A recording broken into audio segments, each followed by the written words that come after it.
Saudara, mantan Panglima TNI Jenderal Purnawirawan Andika Perkasa hadir di acara puncak peringatan Bulan Bung Karno di Stadion Gelora Bung Karno, Jakarta. Andika angkat bicara soal kansnya jadi tim sukses ataupun cawapres Ganjar Pranowo. Jenderal Purnawirawan Andika Perkasa tampak hadir di acara peringatan Bulan Bung Karno di kawasan Stadion Gelora Bung Karno, didampingi oleh sang istri. Andika tampak mengenakan batik warna merah, menyesuaikan dengan tema acara yang merupakan acara PDIP. Soal namanya yang disebut-sebut masuk dalam daftar ketua tim pemenangan Ganjar Pranowo, Andika mengaku siap jika ditugaskan. Begitu pula soal kans jika disandingkan dengan Ganjar jadi bakal cawapres atau bacawapres. Belum ada keputusan itu, Mbak. Kita juga belum diajak bicara. Mas Hasto juga udah kemarin udah ngomong kan. Iya. Tapi secepatnya ada komunikasi, Pak, mungkin, Pak? Niatnya ada, Pak? Kita kan terserah perintahnya, Pak. Itu aja. Tapi sejauh ini belum ada. Tapi kalau diminta untuk jadi tim pemenangan siap ya? Siap. Milih tim pemenangan atau jadi cawapresnya Pak Ganjar nih, Pak? Itu nggak tahu, pokoknya saya siap. Tapi kalau sebagai pendamping? Siap ya, Pak? Siap, pokoknya siap terus. Apapun itu ya, Pak ya? Siap ya, Pak ya? Siap. Sebelumnya, saudara, muncul kabar Andika Perkasa disebut-sebut masuk daftar ketua tim pemenangan bakal capres Ganjar Pranowo. Sekjen PDIP Hasto Kristianto bilang tim pemenangan Ganjar belum dibentuk. Tim pemenangan segera dibentuk setelah partai-partai politik gabung ke koalisi dan setelah ada bakal cawapres pendamping Ganjar. Pemenangan belum dibentuk, hanya Ibu Mega pada saat mengumumkan Pak Ganjar memberikan mandat kepada Mas Prananda Prabowo dan juga Mbak Puan Maharani terkait dengan pemenangan. Tentu saja nanti setelah partai-partai bergabung, setelah ada calon wakil presiden yang diputuskan, kemudian dibentuk tim pemenangan yang merupakan cermin gabungan dari seluruh partai dan relawan dan bergerak bersama untuk kemenangan Pak Ganjar Pranowo. Pak Andikanya datang, Mas, hari ini? Ya, nanti kita lihat karena undangan-undangan sudah kita sebarkan. Sebelumnya, mantan Panglima TNI Andika Perkasa ziarah ke makam Presiden pertama RI Soekarno di Blitar, Jawa Timur. Selain bersama keluarga, sejumlah politisi PDIP seperti Jarod Saiful Hidayat dan Andreas Parera turut serta ke makam Bung Karno.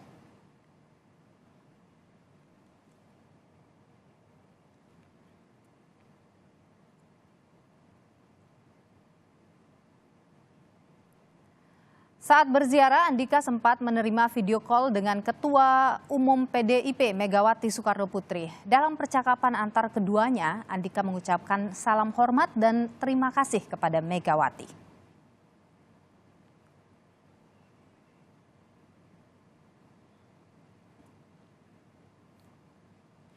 Usai berziarah, Panglima TNI ke-21 itu menggelar pertemuan dengan sejumlah politisi PDIP atau PDI Perjuangan dan melanjutkan agenda lain di Blitar.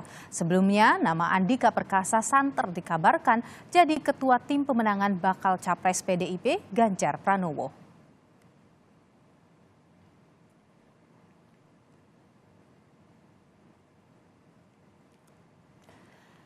Ketua DPP PDIP Puan Maharani menyebutkan nama mantan Panglima TNI Andika Perkasa masuk dalam daftar kandidat ketua tim pemenangan bakal capres PDIP Ganjar Pranowo. Apa peran yang diharapkan oleh PDIP dan juga partai pengusung Ganjar dari Andika ini? Kita akan ulas, saudara. Sudah bergabung bersama dengan kami di Kompas Petang ada anggota DPR RI fraksi PDIP Andreas Hugo Parera dan juga pakar komunikasi politik Prof. Karim Suryadi. Selamat petang, Pak Andreas dan juga Prof. Karim. Selamat petang. Ya, selamat petang, Nilu. Selamat petang, Prof. Karim. Apa kabar? Ya, sehat. Kabar baik, Bang. Sehat-sehat semua. Saya ingin ke Pak Andreas dulu dengan masuk nama Andika ini. Sebenarnya apa yang ditugaskan oleh PDIP ke Andika Perkasa ini?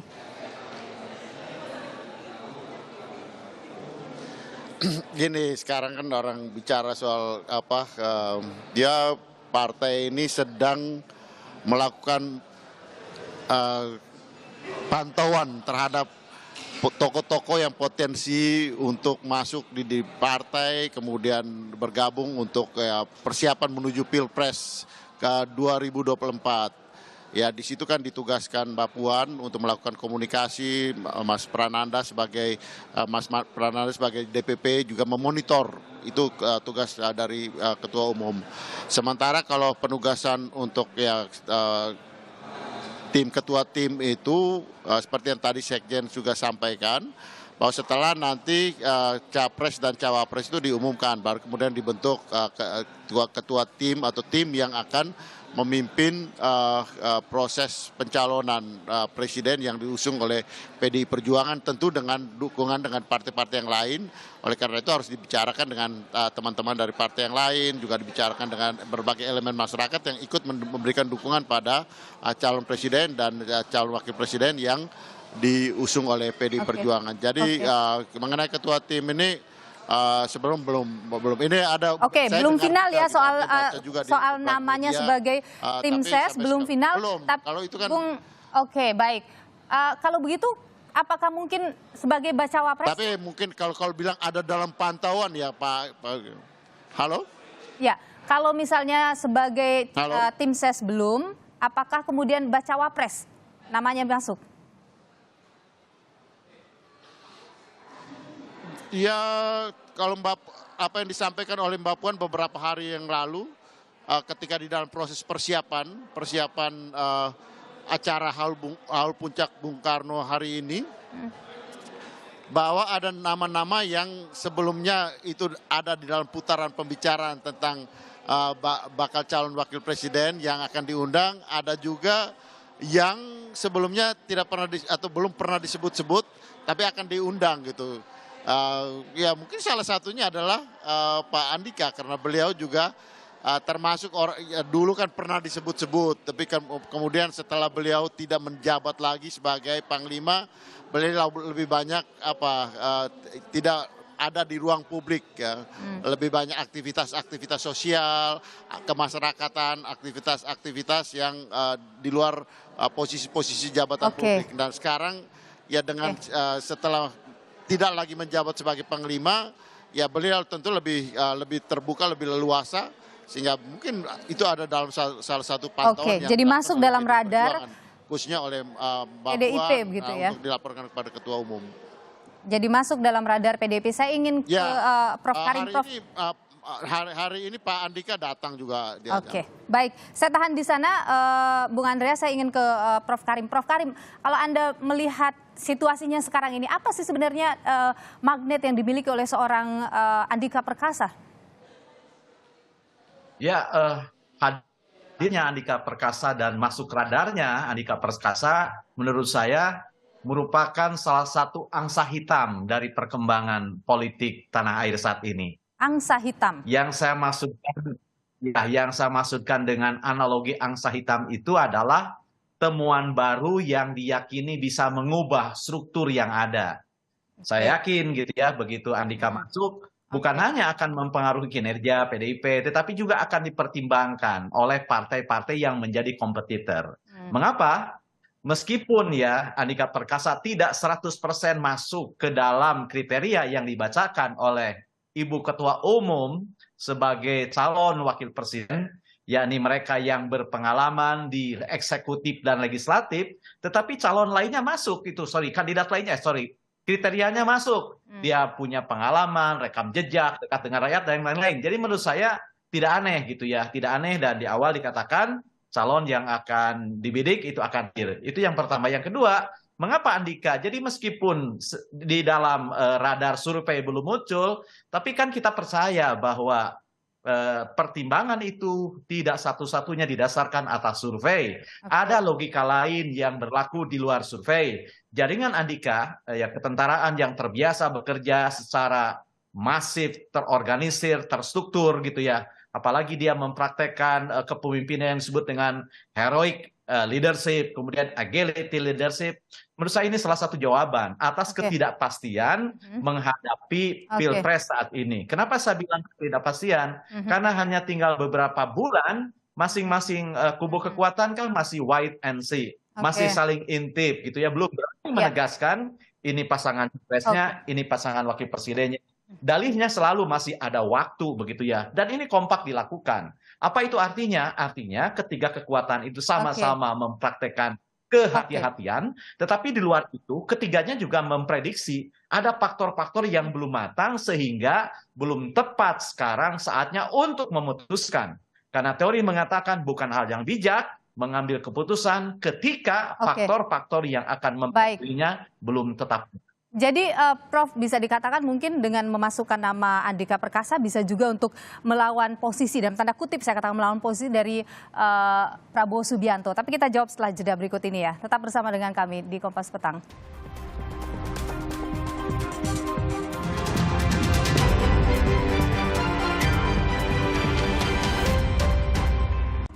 Terima kasih Anda masih bersama kami di Kompas Petang, saudara. Kita akan lanjutkan kembali perbincangan kita, tapi sebelumnya saya ingin perlihatkan kepada Anda, ini adalah gambar di mana Jenderal Purnawirawan Andika Perkasa hadir dalam Bulan Bung Karno yang digelar oleh PDIP di Gelora Bung Karno, Jakarta. Ia hadir bersama dengan sang istri mengenakan batik berwarna merah sesuai dengan tema acara ya. Tadi kalau kita lihat juga dalam gambar ini, ia nampak bertemu dengan calon presiden dari PDIP, Ganjar Pranowo, sempat bersalaman, kemudian nampak sangat akrab begitu berdua. Di tengah kemudian ada isu bahwa nama Andika Perkasa masuk sebagai antara itu ketua tim pemenangan atau bakal calon wakil presiden dari Ganjar Pranowo. Kita lanjutkan perbincangan ini bersama dengan Bung Andreas Hugo dari PDIP dan juga ada Prof Karim. Saya ke Bung Andreas Hugo dulu. Jadi Bung Andreas, sebenarnya PDIP melihat ataupun melihat Pak Andika ini akan memberikan apa, dampak apa bagi PDIP begitu kalau dia masuk dalam entah itu tim ses atau bacawa pres? Ya, tadi saya melanjutkan apa juga yang tadi disinggung oleh Prof Karim tadi. Kalau kita melihat pada logika survei ya berkaitan dengan survei Capres dan bacawa pres ini, memang nama Pak Andika sempat muncul. Tapi ya setelah beliau tidak lagi menjabat sebagai Panglima, ya itu cenderung atau menghilang di dalam pembicaraan ya, publik yang berkaitan dengan capres cawapres ini gitu. Nah tapi kan kalau di PDI Perjuangan kan itu bukan hanya logika survei persis, dan Ibu Ketua Umum pun selalu menyampaikan seperti itu, bahwa di samping ya kita tentu memperhatikan dinamika yang berkembang di masyarakat, tetapi juga ada faktor-faktor lain yang dipertimbangkan yang tidak hanya sekedar hasil survei. Nah berkaitan dengan itu kan kita melihat pada track record bagaimana kualitas kepemimpinan dari seseorang. Nah Pak Andika ini kan termasuk orang yang ya boleh dikatakan pejabat militer yang lengkap di dalam ya karir beliau gitu. Dan ya beliau sampai Jenderal Panglima TNI, tapi juga di dalam proses itu kan beliau pernah menjadi komandan pas pampres dari Pak Jokowi di awal-awal pemerintahan Pak Jokowi. Beliau menjadi Pangdam, beliau juga ya pernah menjabat beberapa jabatan-jabatan sebelum menjadi Panglima TNI. Baik. Dan Bung juga kita melihat pada ya karakter, Bung Andreas, saya perhatikan karakter beliau adalah seorang militer yang cenderung militer yang humanis. Ya, Bung Andreas, jadi karena latar belakang TNI-nya mungkin bisa membawa kekuatan itu, begitu kira-kira? Ya, beliau memang seorang prajurit TNI, tapi bukan hanya karena latar belakang TNI-nya itu gitu, tapi juga ya beliau adalah seorang ya Andika yang juga mempunyai hubungan sosial yang baik dengan pengalaman politik ya di dalam bagaimana memimpin pasukan. Dan satu hal yang kita perlu ingat, ketika G20 di Bali pada waktu itu, Pak Andika memimpin pelaksanaan G20 itu dari aspek pengamanan, dan itu berlangsung sangat baik, tertib, sukses, dan itu adalah salah satu kontribusi yang penting bagi bangsa dan negara ini. Bu, Jadi kita lihat baik. banyak hal yang dilakukan oleh Pak Andika di dalam karir Oke. beliau sebagai Bung An- militer, tapi juga di dalam karir kemanusiaan dalam Oke. hubungan sosial. Bung Saya Andreas. melihat Pak Andika ini sebagai seorang militer yang cenderung militer yang humanis gitu, Oke, dekat. kita tahan di sana Bung Andreas, saya ingin ke Prof. Kalim. Jadi Prof. Kalim, kalau kita misalnya melihat ada sosok Prabowo Subianto yang punya latar belakang militer, kemudian sekarang ada nama Andika Perkasa yang juga punya latar belakang militer masuk dalam radar tim ses Ganjar Pranowo. Apakah ini untuk mengadu tadi kekuatan itu atau bagaimana kalau Anda lihat, Prof? Oke, saya punya 3 catatan, ada 3 alasan penting menurut saya ya, selain apa yang disebutkan oleh Bang Andreas tadi. Selain prestasi dan kepemimpinan militer, yang pertama, Andika datang dari keluarga yang tentara pensiunan yang juga dekat dengan PDIP, itu yang pertama. Yang kedua, loyalitas di tentara itu berlaku sampai pensiun. Dan hanya tentara yang bisa menggoda tentara. Jadi jika Anda ingin mengalahkan, bergabunglah dengan dia. Jadi paling tidak ini akan membuat sebuah irisan yang bagus gitu. Kalau di sana ada Prabowo, di sini ada Andika. Dan satu lagi, yang ketiga, alasan terpentingnya. Jangan lupa, new thing, new hopes. New people, new hopes. Hal baru, orang baru, itu harapan baru begitu ya. Bukan hanya berlaku bagi sipil, tapi itu akan berlaku bagi purnawirawan. Akan berlaku bagi keluarga tentara gitu ya. Karena meskipun Prabowo mengatakan, oh saya pandang mundur, tapi jangan lupa, di tentara itu strategi mengatakan bahwa jangan selamanya bertempur, ada saatnya kamu harus mundur, kamu harus lari, ambil keputusan strategis, new thing, new hope. Dan ini menurut saya salah satu keputusan strategis itu adalah menghadirkan orang yang baru, semangat baru gitu ya.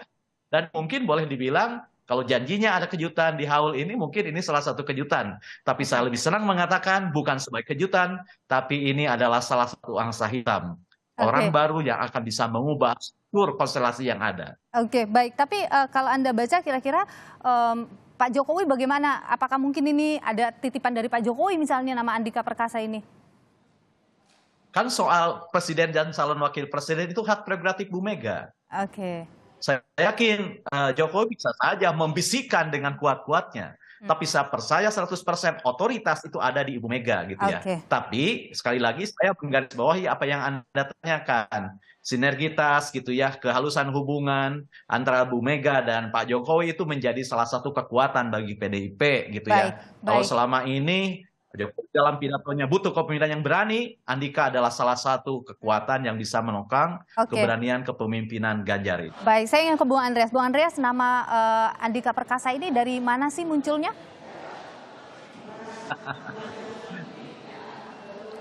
Saya kira kita tahu siapa Pak Andika. Tadi Profesor Karim juga sudah banyak menyinggung tentang beliau gitu.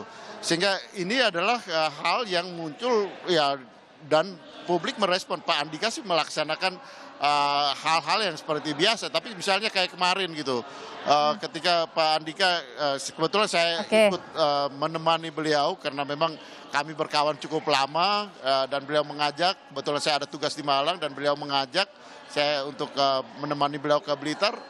Tapi respon publik begitu cepat gitu ketika Pak Andika datang ke Blitar gitu, dan ini menunjukkan bahwa ya kalau di dalam ilmu pemilu, pelaksanaan pemilihan langsung, Pak Andika ini punya modal sosial yang cukup baik gitu. Bung Andreas, satu dua hal yang dia lakukan itu kemudian menarik perhatian publik gitu. Bung Andreas, saya ingin tahu begini, apakah nama Pak Andika ini muncul dari Bu Mega atau dari Pak Jokowi?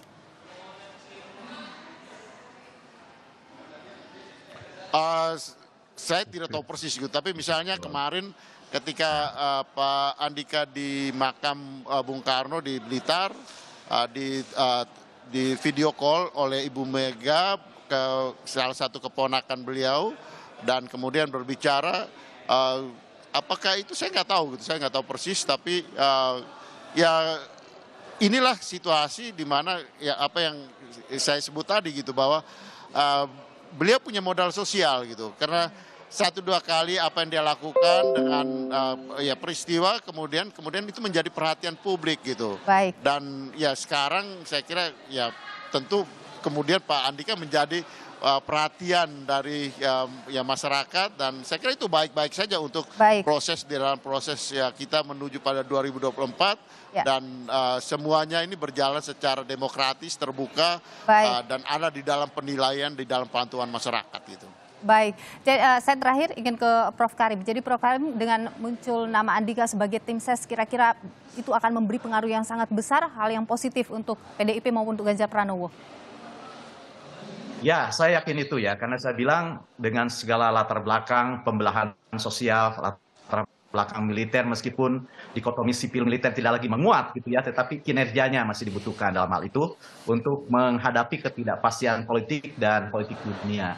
Baik. Menurut saya hanya satu saja tantangannya sebenarnya Niluh ya, tantangannya adalah Andika masih muda. Sebab PDIP kan artinya apa? Kalau Andika ingin direkrut, dia harus benar-benar di PDIP kan. Oh, Sehingga ketika nanti 2029 ada pemilu lagi dan Andika maju dari Wapres menjadi Capres gitu ya, itu Oke. benar-benar masih PDIP. Oke, Sebab tren kayaknya yakin, sekarang kan Prof. seperti itu. Prof. Karim yakin sekali bakal cawapres kayaknya. Prof. Karim, terima kasih sudah berbagi. Harus di PDIP kan, biar aman 2019. Terima kasih Prof. Karim sudah berbagi pandangan di Kompas Petang. Bung Andreas Luar biasa. Hugo, terima kasih juga sudah berbagi informasi di Kompas Petang. Sehat selalu Bapak-Bapak. Terima kasih, Nurul.